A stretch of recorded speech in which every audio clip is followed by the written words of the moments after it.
बच्चों आपका स्वागत है सुपर 30 ऑनलाइन क्लासेस में। प्यारे बच्चों, इस वीडियो में मैं आपके सामने उत्सर्जन चैप्टर से 10 वस्तुनिष्ठ प्रश्न लेकर के आया हूं। और प्यारे बच्चों, ये सभी जितने भी वस्तुनिष्ठ प्रश्न हैं ये सभी के सभी आपके एग्जाम में आए हुए प्रश्न हैं। तो बहुत ही इंपॉर्टेंट प्रश्न हो जाता है, क्योंकि आप जानते हैं कि जो प्रश्न एक बार पूछा जाता है वो प्रश्न रिपीट जरूर होता है। तो आप इस प्रश्न को अच्छी तरह से ध्यानपूर्वक जरूर देखिएगा। और इसमें पूरे 10 प्रश्न हैं और अंतिम में आप मुझे ये बात जरूर बताइएगा कि इस 10 प्रश्न में से आप कितने प्रश्नों का उत्तर पहले से जानते थे। और अंत में हम आपसे एक प्रश्न भी पूछेंगे, उसका कमेंट आप हमें ज़रूर दीजिएगा, उसका जवाब दीजिएगा हमें कमेंट बॉक्स में। चलिए मिलते हैं वीडियो के साथ। चलिए वीडियो को शुरू करते हैं प्यारे बच्चों। पहला प्रश्न आपके सामने आ गया है। प्रश्न कुछ इस प्रकार है आपके सामने, मनुष्य में उत्सर्जन अंग कौन सा है। प्यारे बच्चों, पाठ या उत्सर्जन, तो आप कहेंगे मनुष्य में जो उत्सर्जन अंग है वो किडनी है, अर्थात किडनी जिसे आप वृक्क भी कहते हैं। ऑप्शन सी इसका बिल्कुल ही सही जवाब है। चलिए नेक्स्ट प्रश्न देखते हैं, मनुष्य में उत्सर्जन इकाई क्या कहलाती है। तो आप याद रखिएगा, मनुष्य में जो उत्सर्जन इकाई होती है जिसे आप नेफ्रॉन के नाम से भी जानते हैं, इसे हम उत्सर्जन इकाई कहते हैं। नेक्स्ट प्रश्न है, मूत्र का निर्माण शरीर के किस अंग में होता है। आपको बताना है क्या वो मूत्र का निर्माण हृदय में बनता है, बिल्कुल गलत है। मूत्राशय बिल्कुल गलत है। लीवर भी गलत है। तो सही जवाब जो हो जाएगा इसका वो हो जाएगा वृक्क या किडनी। मूत्र का निर्माण या यूरिन का निर्माण आप याद रखिएगा किडनी में ही होता है। चलिए नेक्स्ट प्रश्न है प्यारे बच्चों, मनुष्य प्रतिदिन औसतन कितना मूत्र उत्सर्जित करता है। तो आप याद रखिएगा, औसतन मनुष्य के द्वारा जो है लगभग 1.5 लीटर मूत्र का उत्सर्जन होता है। नेक्स्ट प्रश्न है आपके सामने, मानव मूत्र में प्रमुख उत्सर्जित नाइट्रोजन युक्त अपशिष्ट क्या है। तो आप याद रखिएगा, मनुष्य के जो यूरिन में होते हैं उसमें मुख्य रूप से यूरिया जो होता है ये नाइट्रोजन युक्त उत्सर्जित पदार्थ होता है। और नाइट्रोजन का, और प्यारे बच्चों आपको बताना है कि यूरिया का सूत्र क्या है। अगर आपको यूरिया का सूत्र याद हो तो आप मुझे कमेंट बॉक्स में कमेंट करके ज़रूर बताइए। और साथ ही साथ आप मुझे अमोनिया का भी सूत्र बता दीजिए कमेंट बॉक्स में कि अमोनिया का सूत्र क्या होता है।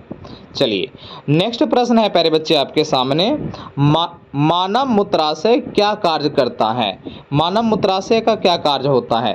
तो क्या ये रक्त को छानता है, या मूत्र एकत्र करता है, या फिर पाचन का काम करता है, या फिर ऑक्सीजन देता है। तो देखिए, मूत्राशय का मतलब यह मूत्र का आशय, तो ये क्या करता है, मूत्र एकत्र करने का काम करता है। ऑप्शन बी इसका बिल्कुल ही सही जवाब है। मूत्राशय जो होता है वो मूत्र को एकत्र करता है।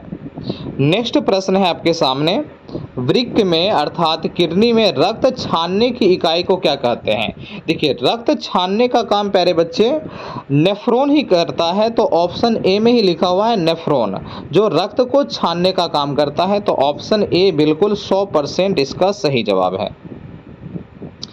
आइए नेक्स्ट प्रश्न को देखते हैं। बहुत ही प्यारा प्रश्न है आपके सामने, त्वचा के माध्यम से कौन सा अपशिष्ट पदार्थ उत्सर्जित होता है। आपको बताना है कि हमारे त्वचा से कौन सा अपशिष्ट पदार्थ निकलता है। क्या कार्बन डाइऑक्साइड हमारे त्वचा से निकलता है। आप कहेंगे नहीं, कार्बन डाइऑक्साइड तो नहीं निकलता है। कार्बन डाइऑक्साइड तो ये हमारे नाक से निकल जाता है। तो ऑप्शन ए तो बिल्कुल गलत है। क्या यूरिया और नमक निकलता है। तो हम ये कह सकते हैं नमक हमारे त्वचा से निकलता है और यूरिया भी निकलता है। तो ऑप्शन बी इसका बिल्कुल सही जवाब है। और ऑक्सीजन, देखिए ऑक्सीजन तो हम सांस लेते हैं नाक के द्वारा, और पाचक एंजाइम तो होगा नहीं। तो ऑप्शन यहाँ देखा जाए तो बी बिल्कुल सही जवाब है, यूरिया और नमक। चलिए सेकेंड लास्ट प्रश्न आपके सामने है, पौधों में अतिरिक्त जल का उत्सर्जन किस प्रक्रिया द्वारा होता है। तो आप याद रखिएगा, पेड़ पौधे जो होते हैं वो अतिरिक्त जल का उत्सर्जन जो है वो वाष्पोत्सर्जन क्रिया अर्थात ट्रांसपायरेशन के द्वारा कर देते हैं। अंतिम प्रश्न है प्यारे बच्चों, प्रश्न है आपके सामने, वह रोग जिसमें वृक्क काम करना बंद कर देता है क्या कहलाता है? किस रोग में ऐसा होता है कि आपका किडनी जो है वो पूर्णतः काम करना बंद कर देता है? क्या हम इस रोग को मधुमेह के नाम से जानते हैं, डायबिटीज कहते हैं? बिल्कुल नहीं, डायबिटीज में तो ऐसा होता नहीं है। डायबिटीज में इसमें शुगर लेवल बढ़ जाता है।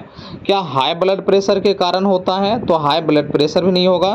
क्या किडनी फेल्योर होता है? तो बिल्कुल सही जवाब है किडनी फेल्योर।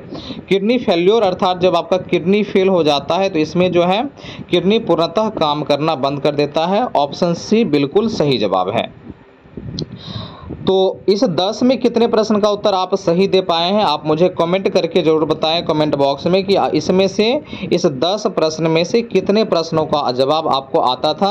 अगर आप इस 10 में से 9 प्रश्न का जवाब दे रहे थे तो आप 9/10 लिखें, और अगर आप 10 में 10 प्रश्न का उत्तर जानते थे तो ऐसे आप 10/10 लिख करके हमें कमेंट ज़रूर करें। और बताइए कि क्या इसी तरह का वीडियो आपको चाहिए? अगर आप इसी तरह का वीडियो चाहते हैं तो आप हमें कमेंट बॉक्स में यस सर लिख करके ज़रूर भेजें। चलिए मिलेंगे फिर नेक्स्ट वीडियो में, तब तक आप हंसते रहें, मुस्कुराते रहें और अपने साथियों के साथ खुश रहें, पढ़ते रहें। धन्यवाद।